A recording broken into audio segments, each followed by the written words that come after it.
Okazaki fragments इसमें 100 to 200 base pairs होते हैं, मतलब इनकी जो लेंथ है वो प्रोकैरियोट से कम है, इकोलाई से। क्यों कम होती है? यहाँ पे जो होते हैं ये फ्रैगमेंट्स की लेंथ इसलिए कम होती है क्योंकि यहाँ पे डीएनए और हिस्टोन प्रोटीन होता है। हिस्टोन प्रोटीन्स बाइंड होने की वजह से धीरे धीरे सेगमेंट, मतलब डीएनए जो है उससे जो न्यूक्लियोसोम होते हैं उससे रिमूव होता है, इसलिए ये जो है इनका जो साइज़ है ओकाजाकी फ्रैगमेंट्स का कम होता है। जबकि प्रोकैरियोट्स में तो प्रोटीन्स नहीं होती, हिस्टोन्स प्रोटीन्स, इसलिए वो इजीली मेल्टिंग होके स्ट्रैंड जो है अलग होते चले जाते हैं, इसलिए वहाँ ओकाजाकी फ्रैगमेंट का साइज़ ज़्यादा होता है। ये हो गया इलोंगेशन।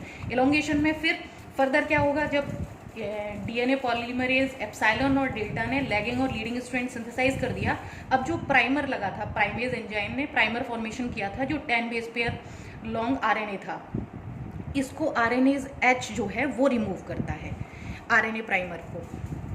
वो आरएनएज एच जो है प्राइमर रिमूव कर देता है। फर्दर जब डीएनए जब प्राइमर फॉर्मेशन हुआ था तो डीएनए पॉलीमरेज अल्फा ने 20 to 30 बेस पेयर लॉन्ग एक डीएनए स्ट्रैंड भी फॉर्मेशन किया था। तो क्या होता है, आरएनए और डीएनए के बीच में आरएनए जो न्यूक्लियोटाइड, राइबोन्यूक्लियोटाइड और न्यूक्लियोटाइड, इस लास्ट को जो है फ्लैप एंडोन्यूक्लियस FEN1 वो रिमूव करता है। फाइनली जब जो गैप रह जाता है वो डीएनए लाइगेज सील कर देता है। डीएनए लाइगेज यहाँ पे जो एनर्जी यूज़ करता है वो ATP से यूज़ करता है। वहाँ पे उसमें थी NAD+ यूज़ करता था प्रोकैरियोट्स में, क्योंकि AMP डोनर, जब कोई भी फॉस्फोडाइस्टर बॉन्ड बन रहा है तो उसके लिए एडेनोसिन मोनोफॉस्फेट रिक्वायर्ड होता है, तो यहाँ पे वो ATP से आता है और उसमें NAD+ से आता था। ओके, ये हो गया इलोंगेशन। अब हम आते हैं टर्मिनेशन की बात। पॉलीमरेज स्विचिंग तो समझ में आ गया होगा, जो लीडिंग स्ट्रैंड में होती है, जो पॉलीमरेज एप्सिलॉन पॉलीमरेज अल्फा को रिमूव करके फर्दर इलोंगेशन करता है, this is called polymerase switching. अब हम आते हैं टर्मिनेशन पे। टर्मिनेशन जो होता है वो टीलोमरेज एंजाइम के द्वारा होता है।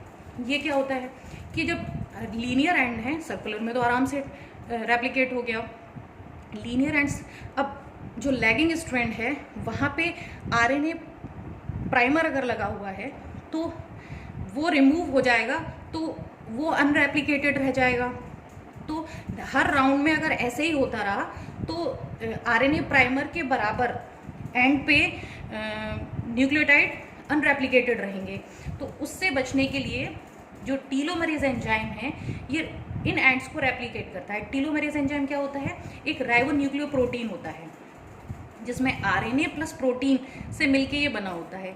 ये बिल्कुल रिवर्स ट्रांसक्रिप्टेज एंजाइम की तरह होता है, क्योंकि ये भी जो है आरएनए टेम्पलेट को यूज़ करते हुए डीएनए की सिंथेसिस करता है।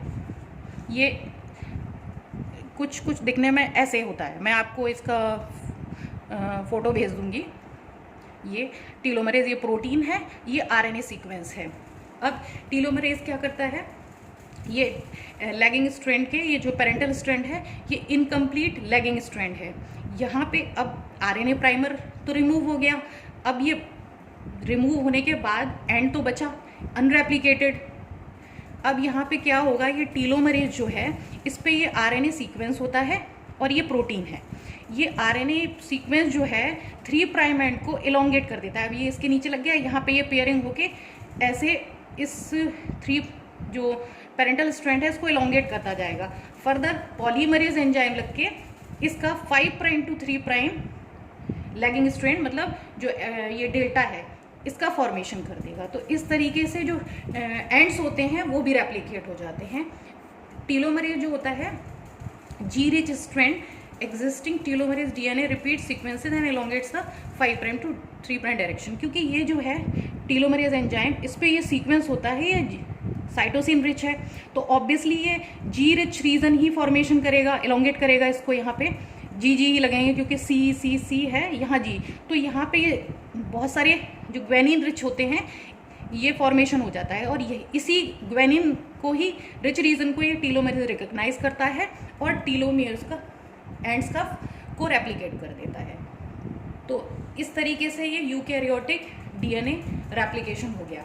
अब ये प्रूफ, अब मैं एक चीज़ और आपको बताती हूँ कि प्रूफ रीडिंग एक्टिविटी इसमें होती है कि 3 प्राइम टू 5 प्राइम, मतलब डीएनए पॉलीमरेज जो है वो बैक जाके ये चेक कर लेता है कि कोई गलत न्यूक्लियोटाइड ऐड तो नहीं हुआ है। तो अगर कोई गलत न्यूक्लियोटाइड ऐड हो जाता है तो उसको प्रूफ रीडिंग कर देता है, मतलब ऐड कर देता है, एडिटिंग कर देता है, जिसे एडिटिंग फंक्शन भी कहा जाता है। लेकिन डीएनए की जो फिडेलिटी है वो, मतलब आप सोचो कि 1 बिलियन में एक बेस पेयर गलत अटैच होता है। तो इसीलिए बाकी जो है हमारा जो डीएनए रिपेयर सिस्टम है, जो डीएनए से छूट जाते हैं वो डीएनए रिपेयर सिस्टम हम डीएनए रिपेयर जो हमारा सिस्टम है वो इनकरेक्ट बेस पेयर को रिमूव करके करेक्ट बेस पेयर लगा देता है। फिर भी अगर कुछ ये होता है ना कि फिर भी चांसेस हैं कि कोई गलत बेस पेयर ऐड हो गया तो म्यूटेशन हो सकता है, तो वो भी ज़रूरी है क्योंकि म्यूटेशन जो है वो इवोल्यूशन का मेन कॉज है। तो ये फिडेलिटी ऑफ डीएनए जो है वो इसलिए भी है कि एक हमारा स्ट्रॉन्ग जो है डीएनए रिपेयर सिस्टम भी है, दूसरा जितने न्यूक्लियोटाइड टेम्पलेट पे लगते हैं उतने ही फॉर्म मतलब होते हैं, मतलब बैलेंस सिस्टम है। न्यूक्लियोटाइड जो होते हैं वो बैलेंस होते हैं, ये नहीं ज़्यादा नहीं होते जिससे कि एक्स्ट्रा हैं या कम है तो उससे अटैक, मतलब अगर कम होंगे तो ऑब्वियसली एलोंगेशन में कहीं ना कहीं कोई मिस्टेक हो सकती है। तो ये हमारे डीएनए की फिडेलिटी है कि डीएनए अच्छा रिपेयर सिस्टम होता है, दूसरा बैलेंस्ड इसमें न्यूक्लियोटाइड्स होते हैं। तो इस तरीके से ये आपका यूकैरियोटिक डीएनए एप्लीकेशन हो गया। नेक्स्ट क्लास या नेक्स्ट वीडियो में मैं आपको डीएनए डैमेज और डीएनए रिपेयर साथ में बता दूँगी। ओके, और अगर कोई प्रॉब्लम है तो आप मुझसे पूछ सकते हो। Okay, thank you.